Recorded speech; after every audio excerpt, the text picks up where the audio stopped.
নমস্কাৰ বন্ধু বান্ধৱীসকল, আপোনালোক সকলোকে মোৰ চেনেললৈ স্বাগতম জনাইছোঁ। আজি মই CC 2025ৰ কুৱেশ্যন বুকলেটখন আপোনালোকৰ লগত ডিছকাছ কৰিবলৈ ওলাইছোঁ, যোনটো আপোনাৰ 2026 5 জুলাই মানে 5 জুলাই তাৰিখে হৈ গৈছে এক্সামটো। চ' গতিকে প্ৰথম আপোনাৰ ইয়াতে ফাৰ্ষ্টত দিয়া আছে যে বুকলেটখন কিমান টাইমটো 2 আৱাৰ্ছ হয়, মাৰ্কছটো 200 হয়। ইয়াতে 4টা ছিৰিজত আহে ABCD, অপশ্যনত 4টা থাকে ABCD, আৰু ইয়াতে চাওক আপোনাৰ লিখা আছে 1/4 of the marks assign to that question will be deducted as penalty. যদি ভুল হয় 1/4 ডিডাক্ট হ'ব। এতিয়া আহি গ'লোঁ আমাৰ ফাৰ্ষ্ট কুৱেশ্যনটো। ইয়াতে ফাৰ্ষ্ট কুৱেশ্যনটো আপোনালোকৰ কুৱেশ্যনটো অসমীয়া ভাষাটো দিয়া থাকিব। এটা অসমীয়াটো আপোনালোকে পঢ়িব পাৰিব। 2024 চনত অসমীয়া ভাষাক ধ্ৰুপদী ভাষা হিচাপে স্বীকৃতি প্ৰদান কৰা হৈছে। এই সংক্ৰান্তত নিম্নত উক্তিবোৰ বিবেচনা কৰা। মানে 4টা ইয়াতে ষ্টেটমেণ্ট দিয়া আছে। এই 4টাৰ ভিতৰত কোনটো শুদ্ধ কোনটো ভুল আপোনালোকে চাব লাগে, চাই পেলাই আপোনাৰ অপশ্যনৰ এনচাৰত দিব লাগে। এতিয়া ফাৰ্ষ্ট কুৱেশ্যনটোৰ একচুৱেলি কাৰেক্ট এনচাৰটো হৈছে অপশ্যন নম্বৰ C, মানে 3 নম্বৰ ষ্টেটমেণ্টটো শুদ্ধ বা আৰু 1 to 4টো ইনকাৰেক্ট হয়। একচুৱেলি এই কুৱেশ্যনটো কৰিব লগা হ'লে আপোনালোকে ক্লাছিকেল লেংগুৱেজৰ ওপৰত পঢ়িব লাগিব, যোনটো আগত আপোনালোকে এনেই নিউজত পায়ে থাকে, ক্লাছিকেল মিউজিক, ক্লাছিকেল ডেন্স হওক বা ক্লাছিকেল লেংগুৱেজ। আৰু এইটো একচুৱেলি আৰ্ট এণ্ড কালচাৰ আৰু হিষ্ট্ৰীৰ চেপ্টাৰ হয়। ক্লাছিকেল লেংগুৱেজটো তাৰ টপিক হয়। আৰু আগে পিছেও আপোনাৰ ক্লাছিকেল লেংগুৱেজৰ ওপৰত বেলেগ কম্পিটিটিভ এক্সামতো আহিছে। যেনেকৈ তেওঁলোকে সোধে ক্লাছিকেল লেংগুৱেজৰ ওপৰত কুৱেশ্যন আহিছে আগতে যে ফাৰ্ষ্ট ক্লাছিকেল লেংগুৱেজ কোনটো হয়, যেনেকৈ তামিল হয়। আৰু বৰ্তমান এতিয়া টোটেল ক্লাছিকেল লেংগুৱেজ আমাৰ ইণ্ডিয়াত কেইটা আছে? 11টা আছে। কি হয়? মাৰাঠী, পালি, প্ৰাকৃত, আছামিজ, বেংগলী, তামিল, তেলেগু, মালায়ালম, উৰিয়া, সংস্কৃত। ফাৰ্ষ্টতে আপোনাৰ 5টা আছিলে, পিছত 6টা এড হৈছে। আৰু এতিয়া ইয়াতে কুৱেশ্যনত দিয়া আছে আছামিজ লেংগুৱেজটো আপোনাৰ অক্টোবৰ 2024ত হৈছে।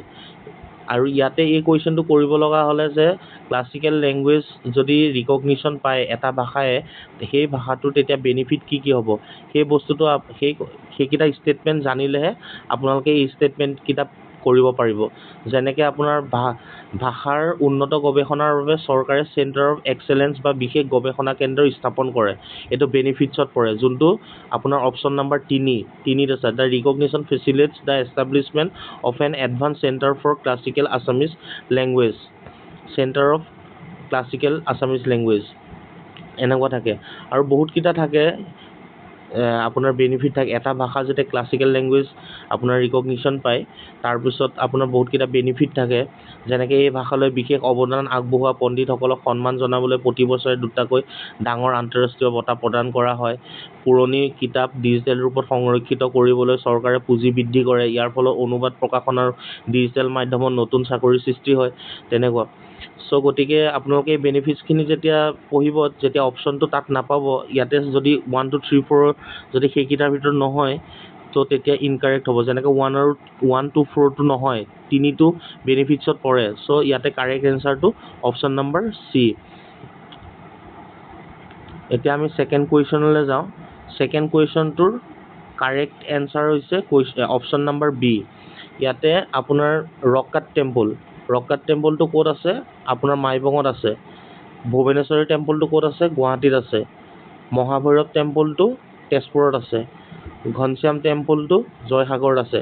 আৰু আপোনাৰ কোনটো টেম্পল কোনটো প্লেচত আছে আগতেও বহুতবাৰ আহিছে কুৱেশ্যন। আৰু এই কুৱেশ্যনটো যদি চাই, আপুনি যদি suppose ABD rock cut temple, Bhubaneswari temple, Ghanashyam temple suppose আপুনি নাজানে, কিন্তু মহাভৈৰৱ টেম্পলটো জানে ক'ত আছে, আৰু এইটো পপুলাৰ হয়।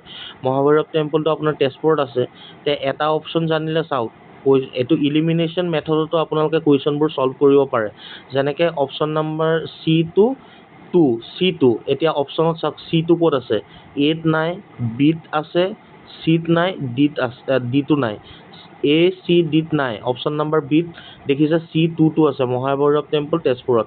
আৰু কাৰেক্ট এনচাৰ কুৱেশ্যন নম্বৰ 2ৰ B হয়। এতিয়া আমি থাৰ্ড কুৱেশ্যনলৈ যাওঁ। 3 নম্বৰ কুৱেশ্যন। 3 নম্বৰ কুৱেশ্যনটো মই ইয়াৰ আগৰ প্ৰিভিয়াছ ভিডিঅ'ত মই ডিছকাছ কৰিছোঁ। যেনেকৈ আপোনাৰ কোনটো স্পৰ্টছ পাৰ্চন কোনটো স্পৰ্টছৰ লগত ৰিলেটেড হয়, কি এৱাৰ্ড পাইছে, আৰু আপোনাৰ কোনটো গেমৰ লগত যেনেকৈ ফুটবলৰ লগত কোনটো ট্ৰফি আপোনাৰ হেৰি হয় মানে ৰিলেটেড হয়, এনেকুৱা ধৰণৰ কুৱেশ্যন আগতে বহুত আহিছে। আৰু ইয়াৰ আগতো মই আগৰ ভিডিঅ'টো ডিছকাছ কৰিছোঁ। কুৱেশ্যন নম্বৰ 3 কাৰেক্ট এনচাৰটো হৈছে এ, মানে Mayank Chakraborty achieve in 2026 for the first time for Assam, Assam আৰু নৰ্থ ইষ্টৰ কাৰণে প্ৰথমবাৰৰ কাৰণে পাইছে 94, মায়াংক চক্ৰৱৰ্তীয়ে পাইছে 94 ৰেংকত। কুৱেশ্যন নম্বৰ 4, কুৱেশ্যন নম্বৰ 4ৰ আপোনাৰ চাওক ইয়াতে সুধিছে কুৱেশ্যন নম্বৰ 4ৰ কাৰেক্ট এনচাৰটো হৈছে option B, linguistic survey of India. এই কুৱেশ্যনটো আপোনাৰ যদি ক্লাছিকেল লেংগুৱেজ ফাৰ্ষ্ট কুৱেশ্যনটো যে আপোনাৰ কুৱেশ্যনটো আহিলে ইয়াৰে টপিক হয়, মানে আপোনাৰ চাব টপিক বুলিয়ে ক'ব পাৰে আপোনালোকে। মানে কুৱেশ্যন এক্সামিনাৰ এইটো কাৰণে ছেট কৰিলে চাগে, মানে যোন ষ্টুডেণ্টে ক্লাছিকেল লেংগুৱেজৰ টপিকটো পঢ়িছে তেওঁলোকে ছাৰ্ভে অফ ইণ্ডিয়াটো পঢ়িব লাগিব। এইটো লিংগুইষ্টিক ছাৰ্ভে, মানে আমাৰ ভাষাৰ ওপৰত এটা ছাৰ্ভে কৰিছিলে।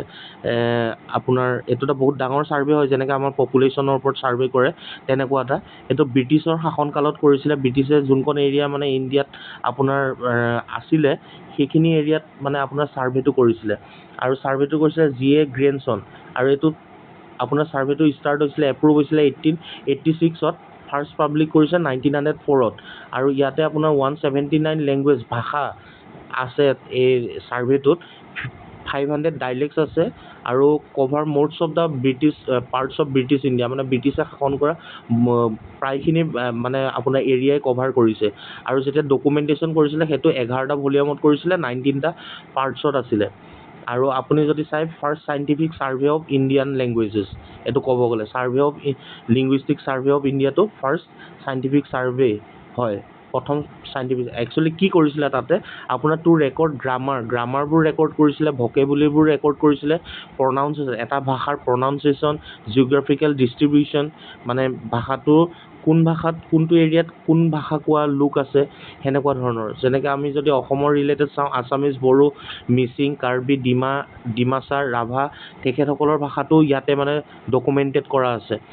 আৰু এইটো বহুত মানে পপুলাৰ এটা ছাৰ্ভে কৰিছিলে ব্ৰিটিছৰ দিনত, ফাৰ্ষ্ট মানে চাইণ্টিফিক ছাৰ্ভে হয়। আৰু ক্লাছিকেল লেংগুৱেজ টপিকটোৰ চাব টপিক বুলি ক'ব পাৰে এইটো, মানে যোনটো কুৱেশ্যনটো আহিলে কুৱেশ্যন নম্বৰ 4ত। আৰু আপোনাৰ এনেও যদি আপুনি ABCDটো চায় তেতিয়াহ'লে আপোনাৰ কিছুমান ইলিমিনেশ্যন মেথডত কৰিব পাৰে। চাওক আপোনাৰ লেংগুৱেজেছ ছাৰ্ভে অফ ইণ্ডিয়া, এইটো পঢ়ি চালে এনেকুৱা লাগে অলপ খাপ চৰাৰ নিচিনা লাগে। আৰু আপোনাৰ আৰু বাকীকেইটা চাওক, ABCত ছাৰ্ভে অফ ইণ্ডিয়া আছে, ডিটো স্পিচেছ অফ ইণ্ডিয়া আছে। ছাপ'জ আপুনি এইটো নাজানিলেও এই কুৱেশ্যন নম্বৰ অপশ্যন ডিটো স্কিপ কৰিব পাৰে, মানে ইলিমিনেট কৰিব পাৰে, কাৰণ এটা অপশ্যন এনেকুৱা দিয়ে যোনটো বাকীকেইটাৰ লগত একেবাৰে নিমিলে, আৰু সেইটো প্ৰায় 99% মানে সেইটো ৰঙেই থাকে অপশ্যনটো।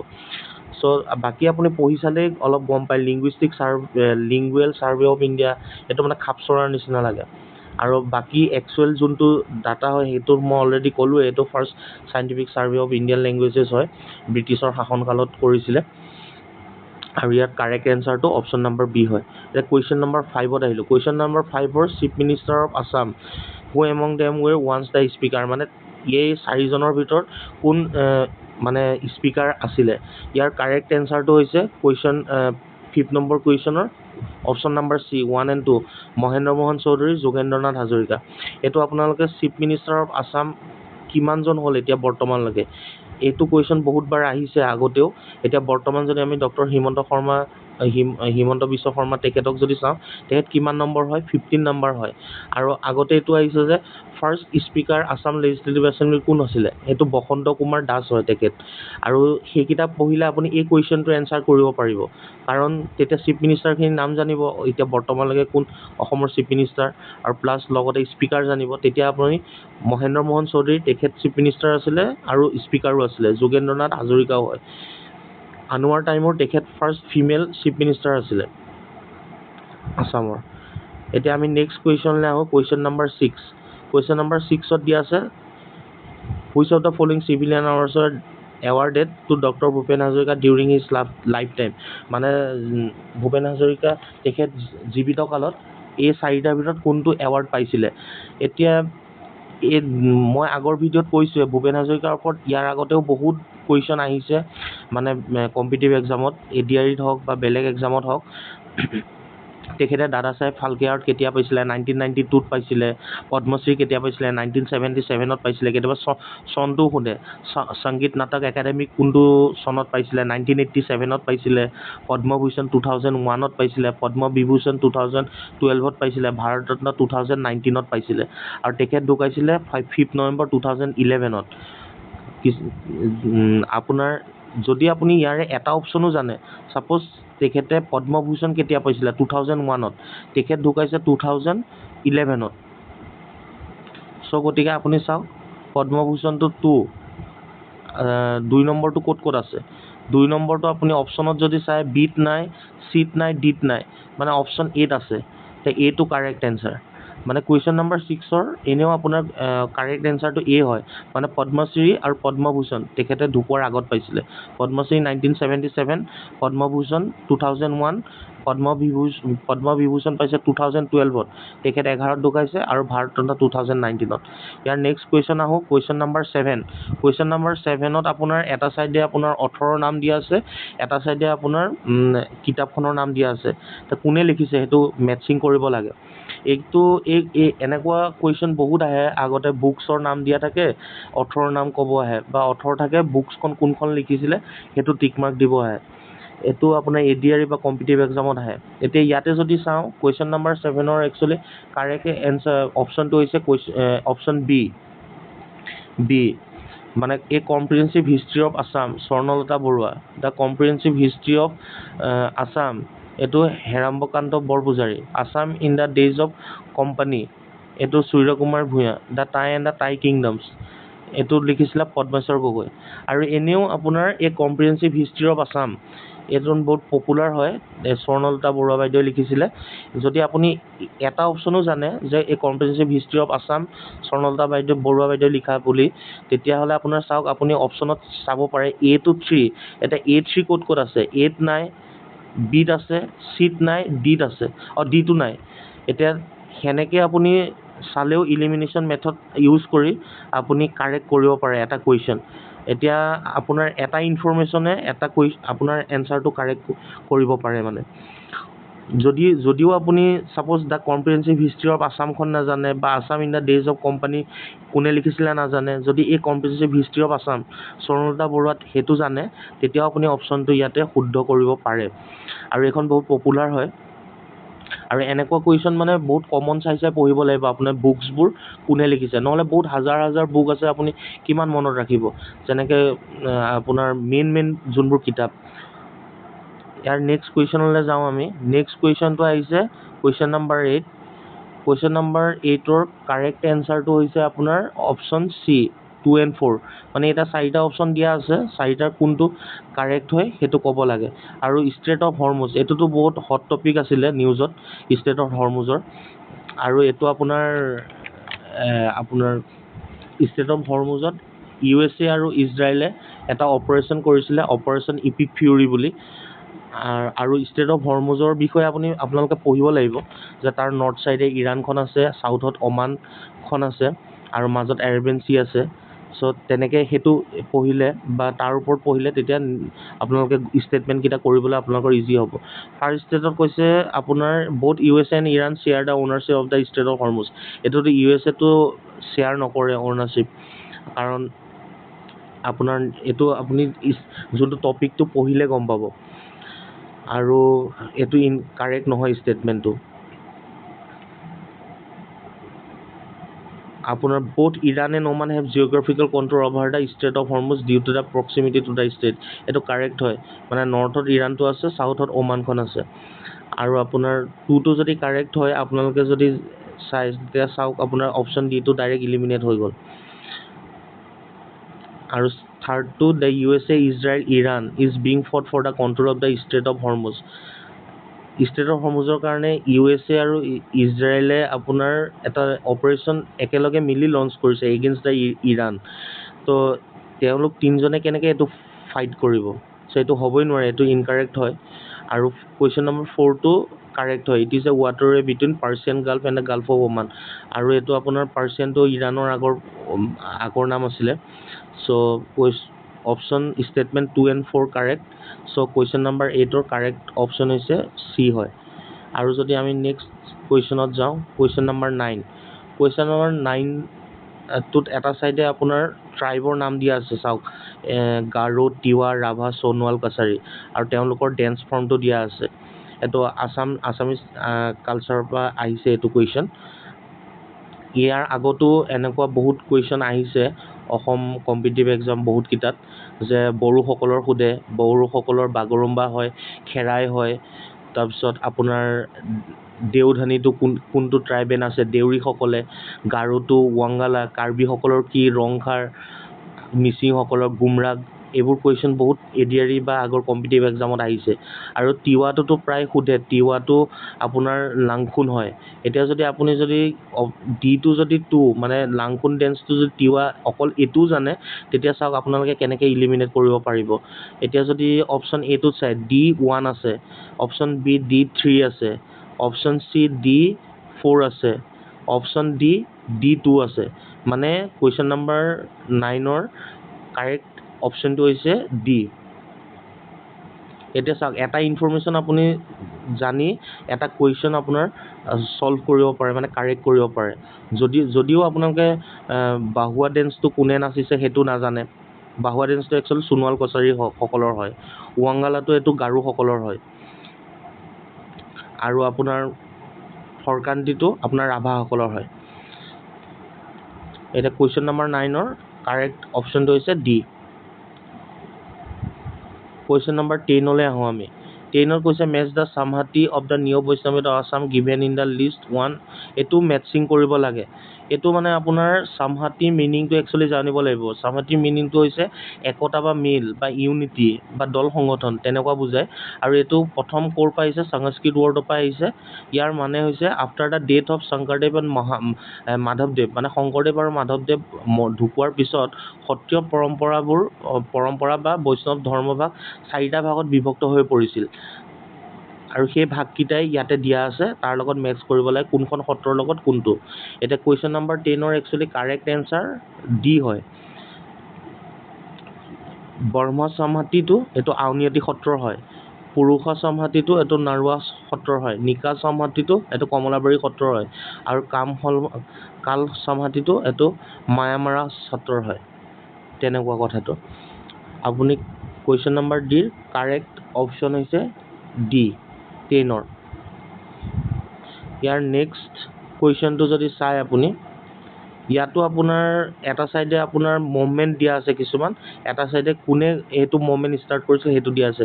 এইটো বহুতবাৰ চিপকো মুভমেণ্ট, নৰ্মদা বচাও আন্দোলন, আপিকো মুভমেণ্ট, এইকেইটা বহুতবাৰ আহিছে। আপিকো মুভমেণ্টটো কৰ্ণাটকাত হৈছিলে, চিপকো মুভমেণ্টটো এইটো সুন্দৰীলাল বাহুগুণাই আপোনাৰ ট্ৰিবোৰ নাকাটিবৰ কাৰণে হাত কৰি আছিল, মানে চিপকি আছিল গছৰ লগত, সেইটো কাৰণে এইটো মুভমেণ্টটো চিপকো মুভমেণ্ট হ'ল। নৰ্মদা বচাও আন্দোলন এইটো মেধা পাটকাৰে কৰিছিলে, আপোনাৰ নৰ্মদাৰ ওপৰত ডেম বনোৱাৰ এগেইনষ্টত কৰিছিলে। চ' এইকেইটা বহুত কমন কুৱেশ্যন হয়। ইয়াতে যদি আপুনি চিপকো মুভমেণ্টৰ কথাও জানে, যে চিপকো মুভমেণ্ট কোনে ষ্টাৰ্ট কৰিছিলে, সুন্দৰীলাল বাহুগুণা, মানে A3টো ক'ত আছে, কোনটো কুৱেশ্যনত আছে চাওক। এ অপশ্যনত নাই, বি অপশ্যনত আছে, চিত আছে, ডিত নাই। মানে এ আৰু ডিটো ডাইৰেক্ট ইলিমিনেট কৰিব পাৰে, বি আৰু চিটো থাকিলে ইয়াৰ নেক্সটটো চাওক, নৰ্মদা বচাও আন্দোলন মেধা পাটকাৰে কৰিছিলে, মানে B4 এতিয়া ক'ত আছে, B4 বিত নাই, চি অপশ্যনত আছে। কুৱেশ্যন নম্বৰ 11ৰ কাৰেক্ট অপশ্যনটো হৈছে অপশ্যন নম্বৰ চি। ইয়াৰ নেক্সট কুৱেশ্যন আহিলোঁ আমি। নেক্সট কুৱেশ্যনটো আপোনাৰ ইয়াতে দিয়া আছে, এটা চাইডে ছেম, ইয়াতে অথৰ দিয়া আছে, ইয়াতে কিছুমান লিষ্ট দিয়া আছে বুকৰ, আৰু ইণ্ডিয়ান ক্লাছিক দিয়া আছে, কোনটো কিহৰ লগত কাৰ লগত জড়িত সেইটো দিয়া আছে। ইয়াৰ কাৰেক্ট কুৱেশ্যন নম্বৰ 12ৰ কাৰেক্ট এনচাৰটো হৈছে অপশ্যন বি। গৌৰাটো কাৰ আছিলে, আৰ কে নাৰায়ণ আছিলে। বিটো দ্য গাইডটো আপোনাৰ গৌৰাটো ৰবীন্দ্ৰনাথ টেগৰৰ আছিলে, দ্য গাইডটো আৰ কে নাৰায়ণ হয়, দেৱদাসটো শৰৎ চন্দ্ৰ চট্টোপাধ্যায়, আৰু গোদানটো মুন্সী প্ৰেমচন্দ। একচুৱেলি এইটো গোদানটো মুন্সী প্ৰেমচন্দৰ এইটো বহুত কমন হয়, আপুনি হিন্দী লিটাৰেচাৰত আপুনি পাব মুন্সী প্ৰেমচন্দৰ কথা। ক্লাছ 9-10ত যিসকলৰ মানে ইলেক্টিভ ছাবজেক্ট আছিলে ক্লাছ 9ৰ, তাতে বহুত আছিলে আগতে, পুছ কি ৰাত, নমক কা দাৰোগা, আপোনাৰ বড়ে ভাই চাহাব, এইবোৰ আপোনাৰ মুন্সী প্ৰেমচন্দৰ বহুত লিখিছিলে, আপুনি হিন্দী লিটাৰেচাৰত পাব ক্লাছ 9-10ত। চ' তাৰ পৰা আপোনাৰ গোদানটো মানে আমাৰ যেনেকৈ অসমীয়াত কয় গৰুদান তেনেকুৱা টাইপৰ মানে মুন্সী প্ৰেমচন্দে তেখেতে কৰিছিলে। আৰু যদি আপুনি সেইটো অপশ্যনো জানে, চাওক কেনেকৈ ইলিমিনেশ্যন মেথডত কৰিব পাৰিব। এটা অপশ্যন ডি ৰাইটটো হৈছে 2, D2 ক'ত আছে? অপশ্যন এত নাই D2, বিত আছে, চিত নাই, ডিত নাই। মানে আপুনি এটা ইনফৰ্মেশ্যনৰ পৰা এটা কুৱেশ্যন কেনেকৈ কাৰেক্ট কৰিব পাৰে, গৌদানটো মুন্সী প্ৰেম মানে ইলিমিনেশ্যন মেথড ইউজ কৰি। আৰু কুৱেশ্যন নম্বৰ 12ৰ কাৰেক্ট অপশ্যনটো হৈছে অপশ্যন নম্বৰ বি। এতিয়া আমি 13লৈ আহোঁ। কুৱেশ্যন নম্বৰ 13টো এইটো বহুত কমন, এইটো কমন কুৱেশ্যন হয়। এইটো বহুতবাৰ আহিছে। এইটো মানে ব্ৰহ্মপুত্ৰ ৰিভাৰৰ আপোনাৰ নৰ্থ বেংক ট্ৰিবিউটৰী আৰু চাউথ বেংক ট্ৰিবিউটৰী বহুতবাৰ দিছে এইটো কুৱেশ্যন। এডিআৰিটো দিছে আৰু 2022ৰ APSC কুৱেশ্যনতো আহিছিলে এইটো এনেকুৱা। আপুনি যদি এনেও যদি আপুনি চাই আপোনাৰ চাউথ বেংক আমাৰ যদি জিলাকেইখন চায়, ইফালে চাউথৰ ফালে চালে আপুনি ধৰি লওক তিনিচুকীয়া, ডিব্ৰুগড়, যোৰহাট, শিৱসাগৰ, নগাঁও, মৰিগাঁও এইটো চাউথ ছাইডত পৰে। আৰু নৰ্থ ছাইডত আপোনাৰ ধেমাজি, লখিমপুৰ, শোণিতপুৰ, বিশ্বনাথ এইখিনি নৰ্থ ছাইডত পৰে। এতিয়া যদি চাউথ ছাইডৰ চাই আপুনি, যেনেকৈ কলংখন আমাৰ নগাঁও ডিষ্ট্ৰিক্টত আছে। এতিয়া নগাঁও কোনটো পৰিব? চাউথৰ ফালে পৰিব। এতিয়া ইয়াতে যদি আপুনি যদি এনচাৰত চাই কলং মানে 1ত আছে। 1টো চাউথ বেংকৰ ক'ত আছে চাওক আপুনি। অপশ্যন এত নাই, বিত আছে, চিত নাই, ডিত আছে। মানে এ আৰু চিটো ডাইৰেক্ট আপুনি ইলিমিনেট কৰিব পাৰে। এতিয়া চাওক জাজিখনো বহুত মানুহে জানে শিৱসাগৰত আছে বুলি। আৰু শিৱসাগৰখন কোনটো ছাইডত পৰে? আমাৰ এইটো নৰ্থ ছাইডত, চৰি চাউথ ছাইডত পৰে। তো তিনিচুকীয়া, ডিব্ৰুগড়, শিৱসাগৰ এইবোৰ চাউথ ছাইডত পৰে। তো জাজিখন শিৱসাগৰত আছে। এতিয়া 9টো মানে চাউথৰ ছাইডে থাকিব লাগে। এতিয়া 9টো এতিয়া বিত আছেনে নাই? বিত 9টো নাই চাউথৰ ছাইডত, ডিত আছে।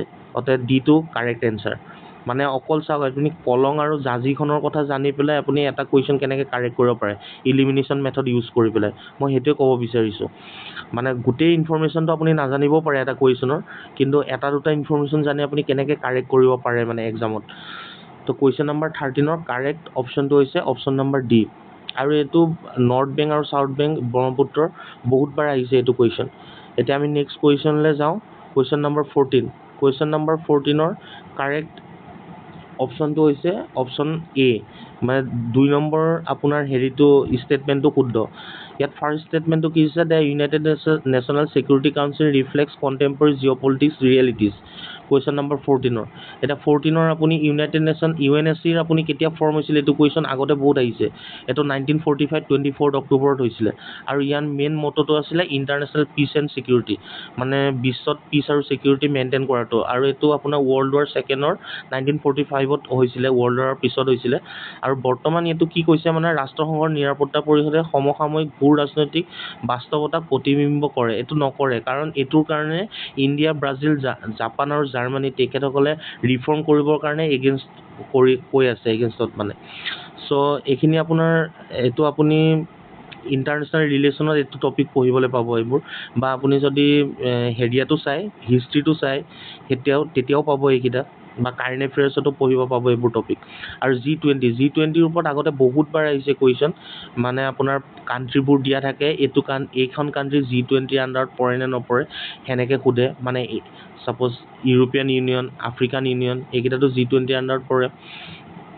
আৰু আপোনাৰ এতিয়া ইয়াতে কৈছে আপোনাৰ G20 includes countries ৰিপ্ৰেজেণ্টিং A major share of global GDP and population. এইটো হয়, কাৰেক্ট হয় এইটো ষ্টেটমেণ্ট। মানে G20 কাণ্ট্ৰিবোৰে মানে সংখ্যাৰ যোনটো এটা বৃহৎ অংশ প্ৰতিনিধিত্ব কৰে, উৎপাদন হওক বা জনসংখ্যাৰ হওক। চ' এইটো কাৰেক্ট ষ্টেটমেণ্ট হয়। এতিয়া IMF প্ৰভাইড ষ্টেটমেণ্ট 3টো চাওক, প্ৰভাইডছ লং টাৰ্ম ডেভেলপমেণ্ট ফাইনেন্সিং টু ল' ইনকাম কাণ্ট্ৰিজ। এইটো কাৰেক্ট নহয়। IMFৰ হেডকোৱাৰ্টাৰ আপোনাৰ কেতিয়াবা আহে কুৱেশ্যন ৱাশ্বিংটন DC-ত আছে। আৰু আমিতো এনেই নিউজত পায়ে থাকোঁ যে এখন ৰাজ্যই লোন লৈছে, ৱৰ্ল্ড বেংকৰ পৰা লৈছে, IMFৰ পৰা লৈছে।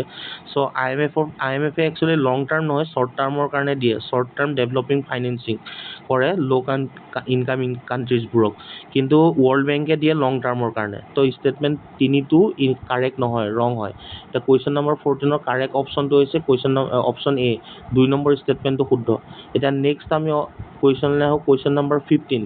কুৱেশ্যন নম্বৰ 15টো আছে 17 ব্ৰিক্স সমিট ৰিঅ' ডা জেনেৰ' ব্ৰাজিলত হৈছিলে প্ৰাইম মিনিষ্টাৰ নৰেন্দ্ৰ মোদীয়ে কি ছাজেশ্যন দিছিলে এইটো আপোনাৰ কাৰেণ্ট এফেয়াৰ্ছৰ পৰা আহিছে এইটো কুৱেশ্যন কাৰেণ্ট এফেয়াৰ্ছত আপোনাৰ নৰেন্দ্ৰ মোদীয়ে 4টামান হেৰি দিছিলে মানে ছাজেষ্ট কৰিছিলে আপোনাৰ ব্ৰিক্সৰ একচুৱেলি এইকেইটা ছামিট হয় যেনেকৈ G20 আপোনাৰ ব্ৰিক্স ছামিট মানে আপোনাৰ শীৰ্ষ বৈঠক যোনবোৰ সেইবোৰ আপোনালোকে বহুতবাৰ আহিছে G20 ব্ৰিক্সৰ ওপৰত আগতে আহিছিলে কুৱেশ্যন সুধিছিলে আপোনাৰ ব্ৰিক্সত কি কাণ্ট্ৰি থাকে ফাৰ্ষ্ট কেতিয়া এষ্টাব্লিছ হৈছিলে প্ৰথম ব্ৰিক হৈছিলে ব্ৰাজিল ৰাছিয়া ইণ্ডিয়া চাইনা 2006ত চাউথ আফ্ৰিকা 2011ত আহিল আৰু এতিয়া ৰিচেণ্টলি ইণ্ডোনেছিয়া নিউ মেম্বাৰ হৈছে ব্ৰিক্সৰ এতিয়া টোটেল মেম্বাৰ 11টা হয় আৰু আপোনাৰ 18 যোনখন এইটো আপোনাৰ ব্ৰিক্স হ'ব সেইখন নিউ দিল্লীত হ'ব আপোনাৰ 12-13 ছেপ্টেম্বৰ 2026 12 আৰু 13 ছেপ্টেম্বৰত হ'ব ক'ত পাতিব সেইটো কেতিয়াবা কুৱেশ্যন সোধে নিউ দিল্লীত আৰু মানে ব্ৰিক্সৰ মেইন মটটো হৈছে building for resilience innovation and cooperation sustainability এইটো আপোনাৰ থিম হিচাপে লৈছিলে আৰু চ' কিছুমান মেইন মানে একচুৱেলি ব্ৰিক্সৰ মটো হ'ল ইকনমিক এণ্ড ফাইনেন্সিয়েল সংযোগ বৃদ্ধি কৰা ৱেষ্টাৰ্ণ দেশবোৰৰ বিজনেছ আৰু পলিটিকেল প্ৰভাৱ কম কৰা ডেভেলপ কাণ্ট্ৰিবোৰৰ মাজত পলিটিকেল নীতি সমন্বয় কৰা আৰু ইয়াতে আপোনাৰ কুৱেশ্যন নম্বৰ 15ৰ কাৰেক্ট এনচাৰটো হৈছে অপশ্যন চি 1 to 4 1 to 4টো আপোনাৰ কাৰেক্ট ষ্টেটমেণ্ট হয় making the supply chain of critical mineral secure and resilient অতি গুৰুত্বপূৰ্ণ খনিজ দ্ৰব্যৰ যোগান শৃংখলক নিৰাপদ আৰু স্থিতিস্থাপক কৰা কৃত্ৰিম বৃহত্তমাৰ দায়িত্ব ব্যৱহাৰ উন্নতি কৰা মানে AI ইউজৰ কথা PM মোদীয়ে কৈছিলে আৰু আপোনাৰ setting up of science and research এটা বিজ্ঞান আৰু গৱেষণা ভঁৰাল স্থাপন কৰাৰ কথা কৈছিলে তেখেতৰ এইটো 4টামান ছাজেশ্যন আছিলে এইটো আপোনালোকে কাৰেণ্ট এফেয়াৰ্ছত পঢ়িলে পাব আজিলৈ আমি 15টা কুৱেশ্যনেই কৰোঁ কাৰণ ইয়াত বেছিকৈ কৰিলে ভিডিঅ'টো বহুত লম্বা হৈ যায় চ' ইয়াৰ নেক্সট কুৱেশ্যনখিনি আমি মানে 16ৰ পৰা আমাৰ নেক্সট ভিডিঅ'ত লগ পাম কাৰণ এই কুৱেশ্যনখন মই চিৰিজ হিচাপে লৈ যাব বিচাৰিছোঁ আৰু যদি মোৰ আপোনালোকে ভিডিঅ'বোৰ চাই ভাল পাইছে তেতিয়াহ'লে লাইক ছাবস্ক্ৰাইব কৰি দিব আৰু শ্বেয়াৰ কৰি দিব থেংক ইউ